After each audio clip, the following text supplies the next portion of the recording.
안녕하십니까. 유동열의 안보전설입니다. 오늘은 용어전쟁 시대입니다. 유동열의 안보전설에서 지금 시리즈로 용어전쟁에 대해서 계속 말씀드리고 있습니다. 오늘 말씀드릴 용어는 바로 민주화운동과 양심수입니다. 우리 사회에서 1980년대부터 양심수란 말이 통용되고 또 스스로를 민주화운동가라고 자칭합니다. 과연 그들이 양심수고 민주화운동가인지를 한번 살펴보겠습니다. 그 양심수라는 것은 원래 사전적으로 말씀을 드리면요, 나와있지만은 사상이나 신념, 자기가 믿는 신념을 이유로 해서 투옥된 사람을 양심수라고 합니다. 또 양심수에 대한 이 정의는 그 국제사면위원회, 소위 MST 인터내셔널 국제사면위원회에서 양심수를 다음같이 정의하고 있습니다. 폭력을 사용하거나 옹호하지 않음에도 신념이나 피부색이나 성별이나 인종이나 언어, 종교 등을 이유로 구금된 자다. 자, 그러면 지금 우리 대한민국 사회에서 양심수라고 불리는 사범들은 대부분 뭐냐면 국가보안법 위반 사범들입니다. 국가보안법 위반으로 현재 실형을 살고 있는 수감된 사람들을 보통 지칭하는데, 그들이 양심수인가를 한번 보시기 바랍니다. 지금 국가보안법 위반으로 실형을 살고 수감되고 있는 사람들을 보게 되면은 대부분 북한에서 난파된 간첩이나 또는 북한 간첩에 의해서 국내에서 포섭해서 간첩 활동하는 사람들, 또 대한민국의 자유민주주의를 부정하고 사회주의 혁명운동을 하겠다고 지하에서 활동하다 검거된 사람들, 또 국가보안법상 반국가단체인 북한을 고무찬양하다가 적발된 사람들, 이런 사람들이 바로 지금 북한이나 우리 이른바 진보, 짝퉁 진보지만 이른바 진보 중에서 말하는 양심수들입니다. 그럼 이들이 과연 국제사면위원회에서 정의한 여기에 해당이 되는가? 그분들이 폭력을 사용하지 않았나? 사회주의 혁명을 꿈꾸는 사람들 아닙니까? 신념이나 피부색, 인종적 기원, 언어, 종교가 아닙니다. 여기 하나 이제 그 신념 때문에, 근데 이 신념이라는 것은 바로 대한민국의 사상의 자유를 의미하는데, 이 대한민국 헌법상 사상의 자유, 표현의 자유를 인정하지만은 대한민국의 국체인 이 자유민주주의를 파괴 전복할 그러한 사상의 자유를 준 건 아닙니다. 세계 어느 나라도 자기 나라 국체를 부정하고 파괴 전복하려는 이런 사상 표현을 인정한 나라는 없습니다. 우리도 그래서 헌법에서 이걸 갖다가 제한할 수 있도록 되어 있지 않습니까? 자, 그런데 이런 문제를 가지고 본인이 신념의 문제로 내가 사회주의 사상을 가지고 공산주의 사상을 가졌다고 처벌하는 거 아니냐 하는데, 그 사상을 포기만 하고 있으면은 절대로 현행법에서 처벌이 안 됩니다.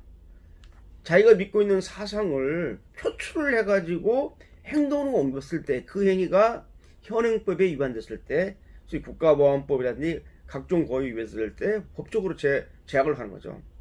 그렇기 때문에 단순히 자기의 사상이나 신념만을 가지고 활동했다는 이유로 수감된 사람은 대한민국에 없습니다. 그렇기 때문에 양심수 석방을 외치면서 양심수 하는 것은 맞지 않다는 거죠. 또 두 번째, 민주화 운동가를 한번 보겠습니다. 지금 우리 사회에서 민주화 운동가를 자처하는 사람들은 어떤 사람들이냐? 이 사람들은 앞에다가 자유민주를 지향하는 사람들이 아닙니다. 대부분 일반적으로 이 짝퉁 진보 진영, 좌파 진영에서 말하는 민주화 운동가들은 누구냐? 자유민주주의를 지향하는 활동을 하는 사람들이 아니라 바로 인민민주주의, 우리말로 하면 우리식으로는 민중민주주의를 지향하다가 지향하는 활동하는 사람들을 보통 통상 민주화 운동가라고 그래요. 그러니까 대한민국 헌법책까지는 자유민주주의를 위해서 활동한 사람에 대해서 누가 문제를 삼겠습니까? 그러나 북한이나 사회주의 활동하려는 종북 세력들은 자유민주주의 운동을 하는 사람들을 공격하고 이들을 갖다가 폄하하고 이들을 갖다가 소위 축출하기 위해서, 우리 사회에서 축출하기 위해서 노력하겠지만은 이 자유민주 운동을 한 사람을 누가 문제를 삼겠습니까? 북한이나 이 종북주의자들 빼놓고는. 그런데 우리 사회에서 그냥 막연히 민주화 운동가 하면은 그냥 대한민국의 민주 발전을 위해서 헌신한 사람들 이렇게 생각합니다. 따라서 우리 사회에서 양심수나 민주화 운동가로 행사를 하면서 그러한 자들한테 이러한 호칭을 부여하는 것은 헌법 체제에 대한 부정이라고 생각이 됩니다. 자, 여러분, 단순히 양심수라고 하는 이유로 말이죠. 양심수를 전원 석방하라, 통일 애국 인사를 석방하라, 민주 인사를 석방하라고 북한이 계속 대남 선동을 하고 있습니다. 그런데 만약에 이런 사람들을 석방하게 되면 어떤 문제가 생기냐? 자, 양심의 자유를 갖다가 양심의 자유를 표현했다고 처벌당했다라고 외치면은 이런 사람들 양심수로 규정해버리면 대한민국을 파괴 전복하려는 국가안보위의 사범도 석방하는데 일반 형사범들이 나도 양심에 따라서 내 신념에 따라서 사람 죽였다, 사람을 때렸다, 도둑질했다 라고 주장하는 사람들을 어떻게 볼 겁니까? 일반 형사 잡범들도 그리고 나는 회개했다 라고 하면은 그 사람들 다 석방시켜 줄 겁니까? 이러한 융통성 없는 원칙 없는 양심수 석방을 하다가는 대한민국 형사법 체계가 수용 교정 체계가 다 무너지게 되는 겁니다. 그래서 양심수 석방이나 민주운동과 애국인사 석방을 외치는 이러한 주장에 대해서 우리는 상당히 중요해야 됩니다. 자, 그러면 북한이나 종북세력 짝퉁 진보들이 왜 양심수 석방, 민주 애국인사 석방을 외치면서 민주화 운동가를 높이 봤다는가 잘 보시기 바랍니다. 결론부터 말씀드리면 남한 사회주의 혁명 역량을 보호하려는 겁니다. 이게 북한의 대남 전략 관점에서 보면은 남한 혁명을 하기 위해서 남한 사회주의 혁명을 강화시켜야 되는데 충실하게 북한의 혁명 노선에 부응해서 국내에서 활동하는 침투해서 활동하는 간첩이라든지 이 직파 간첩에 포섭된 국내 간첩들 그리고 용공분자들 이 종북 세력들이 활동을 하잖아요.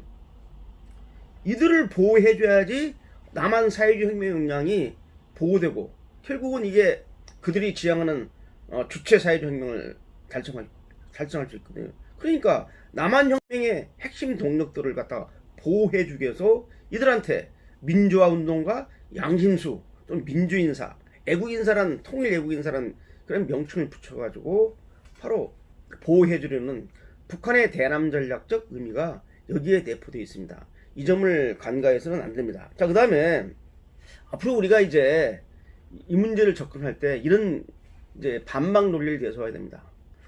진정으로 양심수나 민주화 운동가를 석방시키고 싶다면 형평성 있게 본다면 지금 북한 김정은 체제에 조금이라도 불경한 생각을 가졌다고 반대했다고 지금 북한의 특별 독재 대상 구역이죠.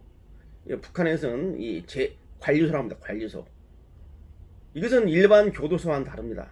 그래서 이 관리소라는 것은 정치범을 수용하는 이제 쉽게 말하면 이제 감옥인데 여기는 아주 정말 그 실태가 아주 열악합니다. 북한 전역에 이러한 특별 독재 대상 구역인 이 관리소, 정치범을 수용하는 관리소가 상당히 많이 이제 산재되어 있는데 무려 10만 명이 넘는다고 합니다. 그렇다면은 북한이 우리한테 양심수 석방, 민주인사 석방, 통일 애국인사 석방을 외치기 전에 외친다면 이들도 북한 특별 독재 대상구역 정치범 수용소에 있는 10만 명의 인권이라는 것을 모르고 사는 사각지대입니다. 완전히 인간 말살 되는 현장인 그 특별 독재 대상구역을 해체를 하고 그들을 전면 석방해야 될 겁니다.